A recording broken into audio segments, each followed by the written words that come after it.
Hello all welcome to my view and finally Daaku Maharaj ఒక్క మాటలో చెప్పాలి అంటే బాలయ్య బాబు గారు అండ్ బాబీ గారు మాస్ కమర్షియల్ కల్ట్ బొమ్మ విత్ బద్దలైపోయే music power packed first second half లో ఫస్ట్ 20 minutes తప్ప నెక్స్ట్ మళ్ళీ ఒక మోత మోగిపోయే సెకండ్ హాఫ్ అనమాట. ఇక ఇన్ డెప్త్ రివ్యూలో చెప్పే ముందు ఒక చిన్న సబ్స్క్రైబ్ నోట్ చెప్పాలి. ప్లీజ్ డూ సబ్స్క్రైబ్ అండ్ వీలైతే మా రివ్యూ మీకు నచ్చితే ఇంకొకరికి షేర్ చేయండి.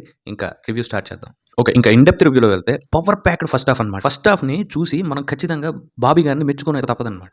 ఎందుకంటే ఫస్ట్ హాఫ్ లో చాలా సీక్వెన్స్లు proper mass with high elements అనమాట. ఎంతలా అనేసి అంటే ఒక్కొక్క సీక్వెన్స్కి మించి ఇంకో సీక్వెన్స్ ఉందన్నమాట ఫస్ట్ హాఫ్లో. అంత బాగా డిజైన్ చేసుకున్నారు బాబీ గారు. అండ్ దానికి విజువల్స్ అయితే ఎక్స్ట్రాడినరీ విజువల్స్. ఫస్ట్ హాఫ్లో నానాజీ విత్ ఆ చిన్నపిల్ల సీక్వెన్స్లు అయితే ప్రాపర్గా సెట్ అయ్యాయి. అండ్ ప్రీ ఇంటర్వెల్ నుంచి ఇంటర్వెల్ వరకు ఒక హై ఉంటుందన్నమాట. ఆల్రెడీ ఇది మన ప్రొడ్యూసర్ వంశీ గారు చెప్పారు. ఇది ఆల్రెడీ ఇంటర్వెల్ 15 minutes ముందు నుంచి ఒక హైతో స్టార్ట్ అవుతుంది అనేసి అంటారనమాట. సో సేమ్ హై మనం కూడా ఫీల్ అవుతాం. అంత బాగా డిజైన్ చేసుకున్నారు. ఒక పూనకాలు వచ్చే లెవెల్లో ఉంటుంది. ఫస్ట్ హాఫ్లో ఒక కొత్త బాలయ్య బాబుని చూస్తామన్నమాట. అండ్ ఫస్ట్ హాఫ్లో మ్యూజిక్ అయితే అద్భుతం, అంత బాగుంది. అండ్ మ్యూజిక్ వైజ్ ప్రాపర్గా బ్లెండ్ అయిందనమాట. అన్నీ కూడా ఫస్ట్ హాఫ్లో ఒక పవర్ ప్యాక్డ్ మూవీలా అనిపిస్తుంది. ఫస్ట్ హాఫ్లో ప్రీ ఇంటర్వెల్ నుంచి ఇంటర్వెల్ వరకు ఒక goose bumps level kind of ఒక సీక్వెన్స్ ఉంటాయి అనమాట. అలా చూస్తూ ఉండిపోతాం, అంత బాగుంటుంది. అండ్ ఇంటర్వెల్ అవుతుంది. ఇంటర్వెల్ దగ్గర వచ్చేటప్పుడు మనకు కాస్త లెడ్ అని అవుతుంది అనమాట. అంటే నెక్స్ట్ ఏం జరగబోతుంది అనే ఒక సీక్వెన్స్ని ఇంట్రెస్ట్ని మనం క్రియేట్ చేయలేకపోతారనమాట బాబీ గారు. అండ్ అది కాస్త నాకు డిసప్పాయింట్ చేసింది. And coming to second half మనకి ప్రెడిక్టబుల్ అయిపోతుంది అనమాట. టోటల్ మూవీని సెకండ్ హాఫ్లో మనం ఏం జరుగుతుంది అనేది మనం ముందే తెలుసు. స్టోరీ వైజ్ జస్ట్ ఒక నార్మల్ స్టోరీ అనమాట. Normal story with bang execution. Second హాఫ్లో సీతారాం క్యారెక్టర్ని ఇంట్రొడ్యూస్ చేస్తారనమాట డైరెక్టర్ బాబీ గారు. అండ్ సెకండ్ హాఫ్ స్టార్టింగ్ నుంచి ఒక 25 to 30 minutes అనమాట.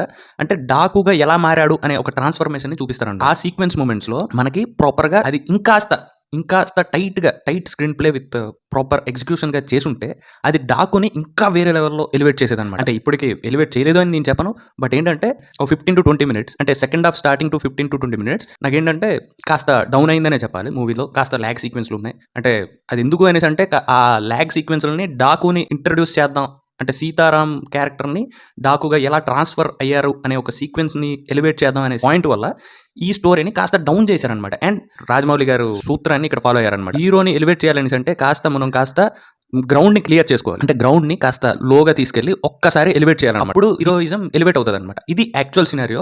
సో ఇదే వీళ్ళు ఫాలో అయ్యారనమాట. సెకండ్ హాఫ్ లో వన్స్ ఒక్కసారి డాకుగా ట్రాన్స్ఫర్ అయిన తర్వాత అది ఒక నెక్స్ట్ లెవెల్ అనమాట. అంటే సినిమా మొత్తంలో ఒక 2 hours 20 minutes లో ఒక 20 to 25 minutes కాస్త తగ్గిన దాని తర్వాత సినిమా ఓవరాల్ గా అయితే ఎక్స్ట్రాడినరీ అనమాట. అండ్ ఇక టెక్నికాలిటీ విషయానికి వస్తే సినిమాటోగ్రఫీని నిజంగా మనం నెత్తిన పెట్టుకోవాలి. ఆ సినిమాటోగ్రఫీ, ఆ సీక్వెన్స్లు, విజువల్ అంతా బాగుందన్నమాట. ఒక కొత్త బాలయ్యబాబు గారిని మనం చూస్తాం. అంటే ఒక 30s ఏజ్లో ఎలా ఉన్నారో ఆ బాలయ్యబాబుని చూస్తాం అనమాట. డైరెక్టర్ బాబీ గారు ఎంచుకున్న పాయింట్ వాజ్ వెరీ స్మాల్, చాలా చిన్న పాయింట్. బట్ ఏంటంటే ఎగ్జిక్యూషన్ అనేది ఎక్సలెంట్ అనమాట. అంటే కరెక్ట్గా బ్యాలెన్స్ చేస్తూ మాస్ని ప్లస్ ఫ్యామిలీ ఆడియన్స్ని అండ్ ఎమోషనల్స్ని మెలో డ్రామాని అంతా ప్రాపర్గా ఫిల్ చేసేసి మూవీని డైరెక్ట్ చేశారనమాట.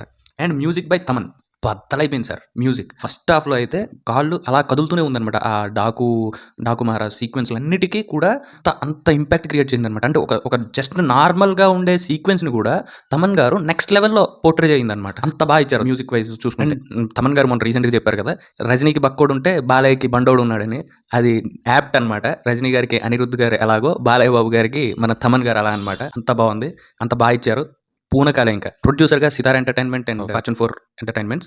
సో వీళ్ళు ఏంటంటే ఖర్చు పెట్టిన ప్రతి రూపాయి కూడా థియేటర్లో కనిపిస్తుంది అనమాట. అంత బాగుంది. టేకింగ్ కూడా చాలా బాగుంది. And visuals extraordinary visuals. ఫైనల్గా ఒక్క మాటలో చెప్పాలంటే it's a typical stylish Balayya Babu గారు విత్ మాస్ కమర్షియల్ బొమ్మ అనమాట.